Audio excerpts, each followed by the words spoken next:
श्रीपादराजम शरणम प्रपद्ये. अध्याय 33. रमणी आणि नरसिंह रायडू यांचा विवाह श्रीपादांनी स्वतःच करविला. आम्ही दोघांनी श्रीपाद प्रभूंची आज्ञा घेतली. ते म्हणाले, बाबांनो, तुम्ही इथून निघून श्री पीठिकापुरास जावं. माझे मंगल आशीर्वाद तुमच्या पाठीशी आहेत. श्री महागुरूंची आज्ञा शिरसावन्य मानून आम्ही दोघं कृष्णा नदी पार करून पलीकडील तीरावर पोचलो. तिथे एका दगडावर श्रीपादांची पादमुद्रा पाहिली. नित्य श्रीपाद प्रभू त्याच दगडावर उभं राहून सूर्य नमस्कार घालीत असत. श्रीचरणांची चरणकमल पाहून आम्हास आश्चर्य वाटलं आणि अत्यानंद झाला. आम्ही पंचदेव पहाड या ग्रामास पोचलो. तिथं अल्पोपहार करून पुढच्या प्रवासास प्रारंभ केला. एका ज्वारीच्या शेतातील पायवाटेनं चालत असताना त्या शेताच्या मालकानं आमचं स्वागत केलं. खाण्यास मधुर फळं आणि गोड ताक दिलं. त्याचं नाव नरसिंह रायडू असं होतं. त्यांनी स्वतःचं घर शेतामध्ये बांधलं होतं आणि तो तिथंच राहत असे. एक दिवस त्यांच्या घरी विश्रांती घेऊन त्यांचं आदरातिथ्य स्वीकारावं अशी इच्छा त्यानं व्यक्त केली. आम्ही त्याच्या विनंतीस मान देऊन एक दिवस तिथे राहिलो. त्यानं श्रीचरणांचा लीला वैभव सांगण्यास सुरुवात केली. बाबांनो, माझं नाव नरसिंह रायडू आहे. मी लहानपणी अत्यंत दुर्बल आणि भित्रा होतो. माझे माता पिता मी लहान असतानाच दिवंगत झाले. मी माझ्या मामांच्या छत्रछायेत वाढलो. माझी मामी फारच तापट स्वभावाची होती. घरात भरपूर काम करावं लागे, शिवाय शेतातली कामं पण करावी लागत. माझ्या मामांची एक मुलगी होती. तिचं नाव रमणी असं होतं. तिचं सौंदर्य पूर्ण गावातील आमच्या कुलस्थांच्या सगळ्या मुलींपेक्षा अपूर्व होतं. ती सद्गुण संपन्न असून तिच्या देवभक्ती होती. श्रीकृष्णाला ती आपले आराध्य दैवत मानत असे. माझी मामी मला शिळं अन्न खायला देत असे. हे तिला सहन होत नसे. माझा आहार फार स्वल्प होता. माझ्याबद्दल घरात आदर असा कोणाचाच नव्हता. कामाचा मात्र पहाडच असे. चोरून रमणी मला ताजं अन्न आणि मधुर फळं आणून देत असे. कधी ते माझ्या मामेच्या दृष्टीस पडल्यास माझ्याबरोबर तिची सुद्धा पूजा होत असे. माझे मामा स्वभावानं फार चांगले होते, परंतु बायको पुढे त्यांचे काहीच चालत नसे. तिच्या समोर ते असमर्थच होते. कधी कधी माझी मामी आमच्या कुलस्थातील माझ्यापेक्षा बलवान मुलांना बोलवून मला मारायला सांगत असे. माझ्या या दुर्बलतेमध्ये मारहाणीनं दुर्बलता आणि भित्रेपणा अधिकच वाढला. माझ्यापेक्षा वयानं लहान पण सशक्त मुलांसमोर सुद्धा मी असमर्थ असहाय्य वाटत होतो. ते माझी टिंगल करत. अशा प्रकारे कष्टमय जीवन मी जगत होतो. आमची रमणी सौंदर्यवान असल्यानं गावातील आमच्याच कुलातील सगळ्या युवकांची तिच्याशी लग्न करण्याची इच्छा होती. परंतु तिला माझ्याशीच लग्न करायचं होतं. माझ्याजवळ पैसा अडका तर नव्हताच, शिवाय दुर्बल शरीर आणि भित्रा स्वभाव, यामुळे ते कसं जमणार हा प्रश्नच होता. आमचे मामा धनवान श्रीमंत होते. ते स्वभावानं चांगले होते, पण त्यांना पैशाची आशा फार होती. मामी दुष्ट होती, परंतु तिची स्तुती केली की ती फसत असे. आमची रमणी कसेही करून मीच तिचा पती व्हावा अशी श्रीकृष्णाजवळ दररोज प्रार्थना करत असे. एकदा आमच्या गावात एक ढोंगी साधू आला. तो कालीचा भक्त असून भूत भविष्य आणि वर्तमानाचं त्याला ज्ञान आहे असा साऱ्या गावात प्रचार झाला. त्याच्याजवळ भूत भविष्य जाणण्याची विद्या होती. गावात त्यानं सांगितलेलं भविष्य 100% खरं झालं होतं. आमच्या मामीवर त्यानं माया केली आणि तिला घरात कालीपूजा करावी असं सांगितलं. सगळी तयारी करून घेतली. त्यानं रमणीची पूजेतील कृष्णाची मूर्ती घराच्या बाहेर फेकून देण्यास सांगितलं. त्या गोष्टीला मामीनं होकार दिला. रमणी तळमळू लागली, विलाप करू लागली, परंतु सगळं काही व्यर्थ झालं. त्या ढोंगी साधूनं पूजेस सुरुवात केली. अनेक कोंबड्यांचा बळी दिला.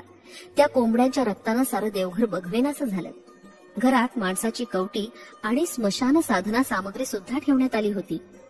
ती पूजा परिपूर्ण झाल्यावर या घरात एके दिवशी विशेष अपार धनलाभ होईल. त्या संपत्तीनं या कुटुंबात ऐश्वर्य संपन्नता नांदेल असं सांगून त्या ढोंगी साधूनं सर्वांना विश्वासात घेतलं. त्या साधूस वशीकरण विद्या अवगत होती. त्या विद्येच्या सहाय्यानं आमच्या रमणीचं शील हरण करण्याचं त्यांनी योजलं. त्यासाठी तो चित्र विचित्र पद्धतीच्या पूजा घरात करत असे. त्यामुळे रमणीची प्रकृती क्षीण होत गेली. तिच्या वागणुकीत पण फरक पडला. अर्ध्या रात्रीच्या वेळी ती रक्तपान करू लागली. कोंबडे बकऱ्या म्हणून तिला ते रक्त देण्यात येत होतं. तिच्या अंगात कालिका मातेचा प्रवेश झाला आहे, त्यामुळेच ती रक्त पिते. रक्ताशिवाय माता शांत होत नाही आणि अपार संपत्ती पण मिळणार नाही. तिच्या अंगातील कालिका माता निघाल्यास ही कन्या पूर्ववत होईल असं त्या साधूनं सांगितलं. घरात बिभत्सपणाला ऊत आला होता. अचानक घरातील स्वयंपाक केलेलं भांड विहिरीत पडत होतं. अर्ध्या रात्री घरात माणसांचे सापळे दिसतात, तसंच चित्र विचित्र आकार दिसत आणि अक्राळ विक्राळ आवाज ऐकू येत. आमचं घर स्मशानभूमीसारखंच दिसत होतं. त्या साधूला घरातून पिटाळण्याचं धैर्य आमच्या मामांमध्ये नव्हतं. हे कष्ट थोडे दिवस सहन केल्यास अपार संपत्ती मिळेल या आशेनं मामी दिवस काढत होती. एकंदरीत गोंधळून जाण्यासारखी आणि चिंताजनक परिस्थिती होती. अचानक एके दिवशी रात्रीच्या वेळी तो साधू रमणीजवळ गेला. तिचं वशीकरण झालेलंच होतं. ती सांगितल्यासारखं ऐकेल आणि आपली इच्छा पूर्ण करेल या विचारानं तो साधू तिच्याकडे गेला आणि तिच्या अगदी समीप गेला. रमणी जोरात ओरडली आणि जवळ असलेल्या एका वजनदार वस्तूनं तिने त्या ढोंगी साधूच्या डोक्यावर प्रहार केला.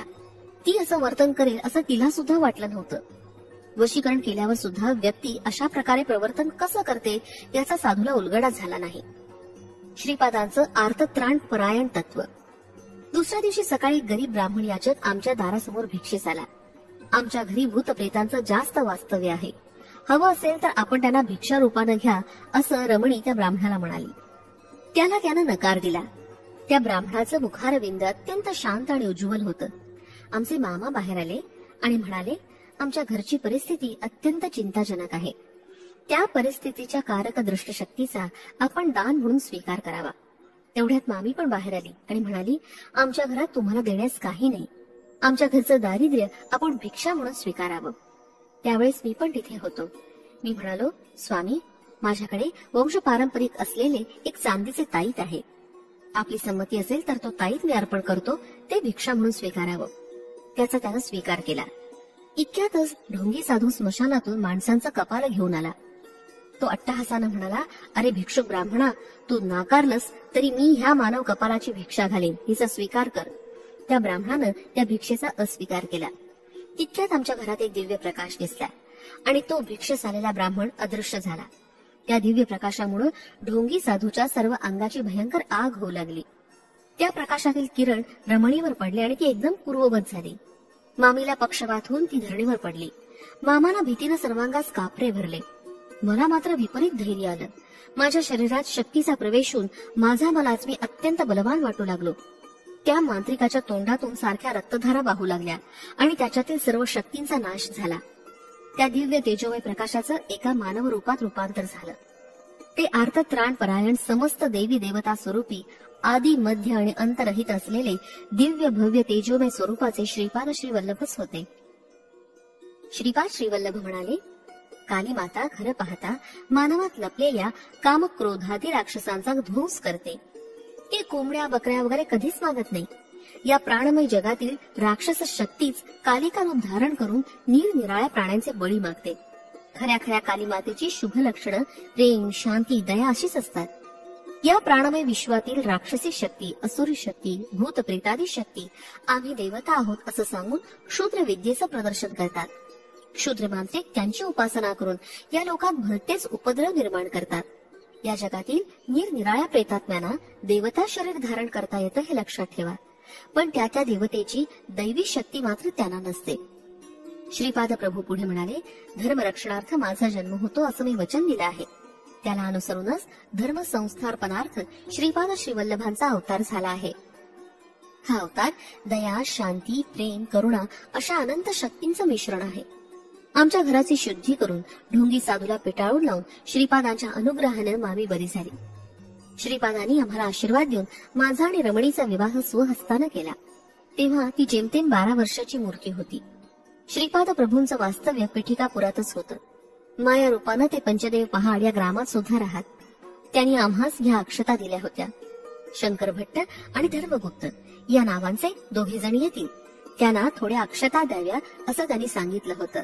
आहा, किती लीलामय स्वरूप आहे श्रीवल्लभांचं. श्रीपाद श्रीवल्लभांचा जय जयकार असो.